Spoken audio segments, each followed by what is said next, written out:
In the year 2048, our planet finds itself in a dire situation, overpopulated and stripped of its natural resources. Hope seems futile until the government implements a radical plan: genetically modify a group of 14 soldiers to start a new civilization on Saturn's moon, Titan. Among these brave volunteers, we have the equally courageous former pilot Rick, accompanied by his wife Abigail, a doctor, and their child, Lucas. The head of the program, Dr. Collingwood, views Rick as a valuable asset to the mission, citing his impressive survival skills as a testament to his unwavering determination. While Rick and Abigail endure this challenge for the sake of their child's future, Abigail confides in Collingwood, voicing her concerns about Rick's well-being. Collingwood, however, reassures her that proper care will prevent any potential sickness. Once the volunteers have settled in, they attend a meeting led by Collingwood to begin the treatment process. During the presentation, Collingwood explains the dire state of our planet, highlighting Titan as the only viable option due to its atmosphere and primordial ecosystem. However, with its liquid methane oceans, toxic nitrogen-rich atmosphere, and unbearable cold conditions, living on Titan requires something extraordinary. That's why the government has opted to genetically modify humans to adapt to Titan's hostile environment instead of terraforming the moon. As the program progresses, we watch with bated breath, hoping that the modification process will succeed and forge a new path for humanity. As Collingwood elucidated the effectiveness of the clinical trials, a perturbed volunteer expressed their apprehension regarding the possibility of rejection by the bodies to the treatment. While acknowledging the success of the trials, Collingwood cautiously admits that there exists no guarantee of survival for every individual. Nevertheless, the volunteer continues to persist with their inquiries about the program. Without batting an eyelid, Rick firmly rebuffs him, commanding him to depart if he remains averse to the process. The assemblage of volunteers hails from all corners of the globe and were handpicked for their survival of the most dire circumstances. Once the meeting concludes, they receive card keys granting unrestricted access to the base and are ushered to the lab for the first of 300 shots to be administered over the course of the forthcoming weeks. Whilst Dr. Freya elucidates the purpose of each injection, Rick only comprehends a fraction of the jargon. Subsequently, Rick's family establishes a new routine that, albeit nothing extraordinary, will prove paramount. Lucas attends school, Abigail manages their domicile, and, when allowed, she stands alongside Rick throughout his treatments. The volunteers amicably unite and oftentimes congregate beyond the base's walls. As neighbors, they frequently partake in soirees, relishing in the revelry of barbecues and dinner parties. However, discussions can take a somber turn, epitomized when one volunteer confides their fear of being disallowed to return home upon the agreement's conclusion in 2 years' time. Concomitantly, the last hurrah prior to alcohol consumption being prohibited proves an occasion to excessively indulge. An inebriated Abigail experiences dizziness and requires Rick's assistance to ascend the staircase. However, Rick himself soon succumbs to persistent coughs and shortness of breath. Abigail rushes to his side and observes a raging fever, hastily administering medication and tucking him up in bed, where she keeps vigil for the remainder of the night. Not long thereafter, Collingwood relays great admiration for the volunteer's DNA progression, indicating a substantial test is imminent. The troop was summoned to traverse the watery depths, sans essential oxygen supply.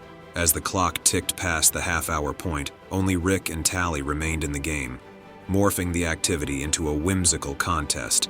Tally emerged victorious at 39 minutes underwater, yet Rick's endurance continued to astound. So much so that he even found himself coasting through the pool like a sprightly cetacean.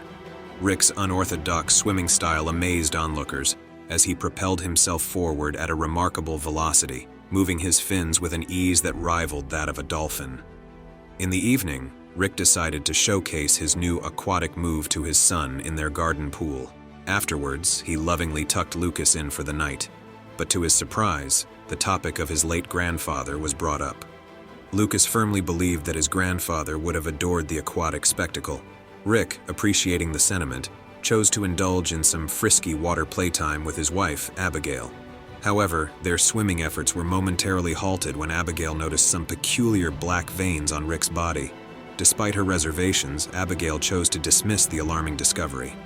Days later, the volunteers underwent their first surgery, and one of the wives, Rayanne, paid Abigail a visit to arrange a playdate for their children. However, upon arrival, Rayanne's anxiety was palpable, and she expressed her fear of her husband's inclusion in the volunteering program. Abigail did her best to comfort her, reminding her that the volunteers had the potential to save humanity, and most importantly, their children. Thankfully, Rick emerged from the surgery in good health and returned home to continue doting on his family. Despite her relief, Abigail couldn't shake the apprehension about the potential side effects listed in the manual. Her concerns were further validated at night when she awoke to find Rick absent from their bed. She discovered him icing his burning skin in the kitchen, bringing her a large bucket of ice-cold water. Rick challenged Abigail to a game, and they both submerged their hands into the container. After a few minutes, Abigail had to withdraw her hands due to the frigid temperature, but Rick left his in, confirming his inability to perceive the cold. The following morning, they embarked on a serene run together, nestled amidst a picturesque view of the area. Rick bemoans his inability to save our precious planet from the perils of pollution. The experiments persist, with volunteers braving arduous challenges, such as running with masks that simulate the toxic atmosphere of Titan and plunging into icy waters for extended periods. While some may surrender to the discomfort and withdraw, Tally exhibits great resolve, braving the frigid elements and stubbornly remaining in the water. Observing her stoicism, Rick teaches her the art of meditation underwater, a skill that benefits her greatly. However, after a testing session, the group discovers an alarming phenomenon. Rick and Tally are losing their hair. Panic ensues as they realize that this may be the result of their exposure to hazardous substances. Their concerns escalate when one of the volunteers succumbs to a violent seizure, unleashing a cascade of blood. The frantic medical team rushes to aid, but to no avail. The group suffers a devastating loss as they mourn their fallen companion. In an attempt to ease their pain, some of the volunteers resort to drinking, even though this goes against the rules. During a heartfelt exchange with Abigail, Tally reveals her fear about leaving for 2 years to provide for Andrew's desire for progeny and becoming a mere good wife. As they dine, Abigail notices something peculiar about the volunteers. Their veins occasionally turn dark. Suddenly, screams permeate the air as they rush to the garden, where Zane is in the grip of a complete mental breakdown, attacking his wife, Rayanne. Undoubtedly, the perilous trials are taking their toll on the volunteers, physically and psychologically. Will they survive the rigors and emerge triumphant? Or will there be more losses to suffer? Only time will tell. The chap swiftly dashed out and pinned Zane to the ground until he calmed down, whilst Abigail escorted Rayanne elsewhere.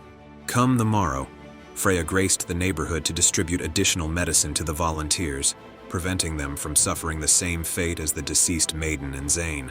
Upon inspecting the dosages, Abigail notices some exceedingly elevated quantities and yearns to confer with Collingwood, but alas, he is not at her disposal. Later, in Twilight's hour, Rick succumbs to projectile vomiting, with crimson blood intermingled. Abigail urges him to take respite while she carts away the remnants. However, when Rick ceases to observe, Abigail seizes a sample of his blood. Subsequently, as she slinks around the abode, ensuring the entryways are secured, Abigail at last spots secret cameras concealed in the house, allowing the program's overlords to clandestinely monitor them 24/7. As Rick took his dip in the pool, he couldn't help but notice the layers of his skin peeling away. However, the nonchalant fella hardly flinched. It wasn't until Abigail caught a glimpse of Rick's decaying skin and rapidly receding hairline that genuine concern etched into her features. To make matters worse, a sinister darkness began to suffocate Rick's bloodstream, all while the big experiment loomed on the horizon. This extensive surgery aimed to furnish the volunteers' peepers with feline traits for enhanced nocturnal vision. While the procedure ran smoothly, the poor chap had to hobble around sightless for a spell, and his loved ones rallied around him for support. That is, until his muffled cries in agony alerted Abigail to an ocular hemorrhage, sending her and Rick spiraling back into the fray.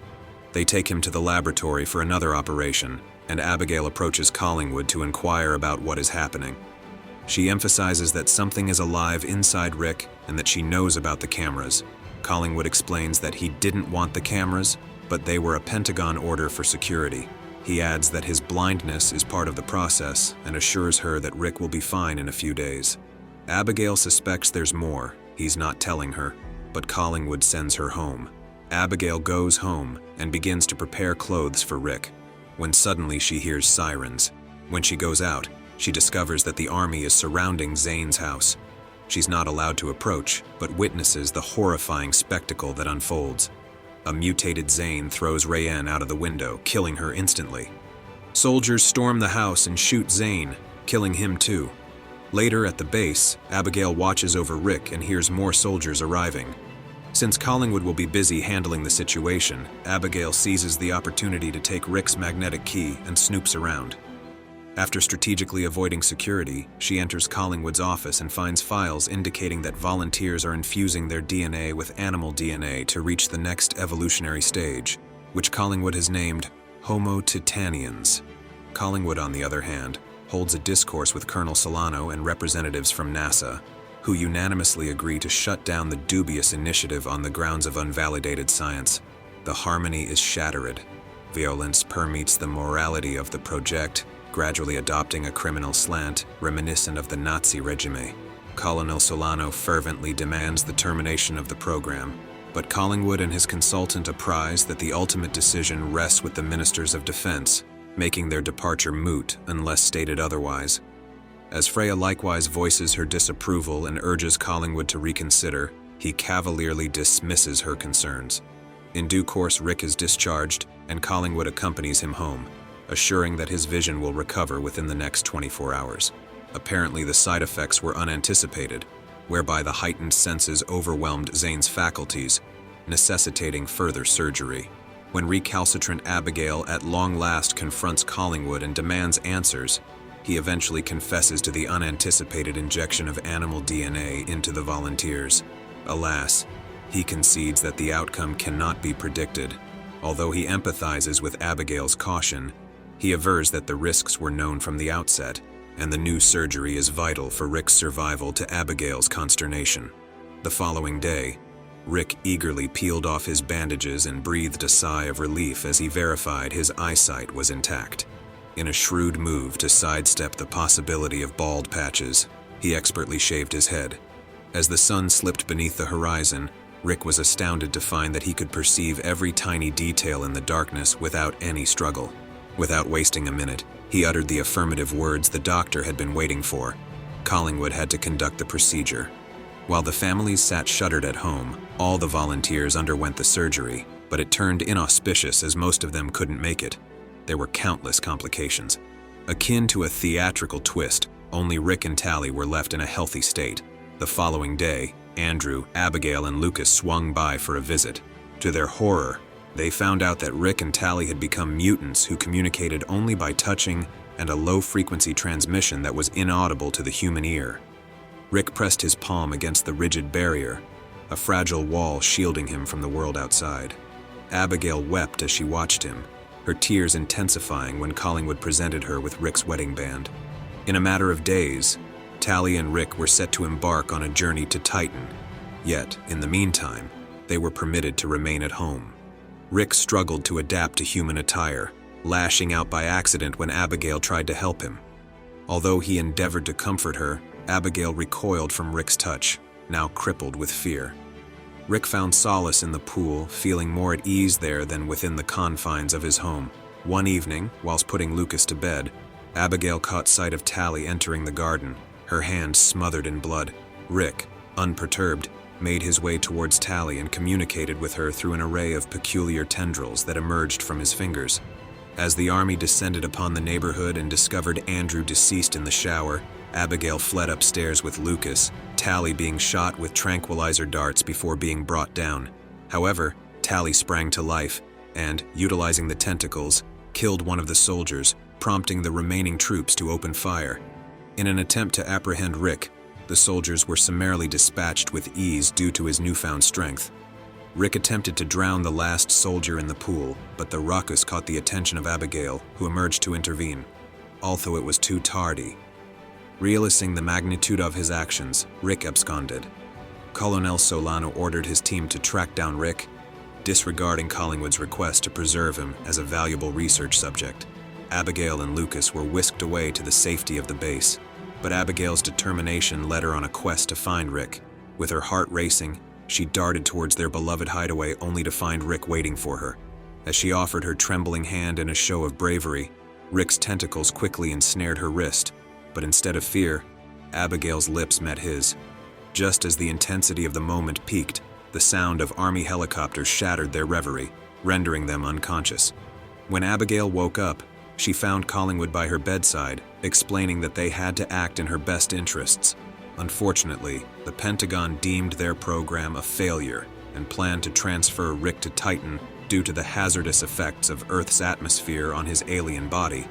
However, forcing Rick to comply could prove fatal, which is why Abigail was tasked with the daunting challenge of convincing him to leave. Later, Abigail stood before Rick, who was trapped inside a transparent cage. The once brilliant scientist was now just a ticking time bomb that must be defused, and Collingwood recommended a lobotomy-like injection of quetiapine to strip Rick of his memories and faculties.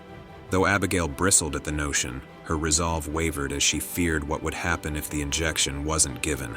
As she watched a soldier retrieve the drug and proceed towards Rick, she surreptitiously dropped it on the floor. When the soldier bent down to pick it up, Abigail seized the opportunity to enter the cage and give Rick the injection herself, knocking him out immediately. When she emerged, she beseeched Freya to follow her and watched as Rick was taken away for the final leg of his journey. However, Rick was merely feigning unconsciousness and swiftly dispatches the assailant. It is at this moment that Collingwood perceives Abigail's cunning plot. She had retrieved saline from a nearby drawer when the guard was preoccupied and administered it to Rick.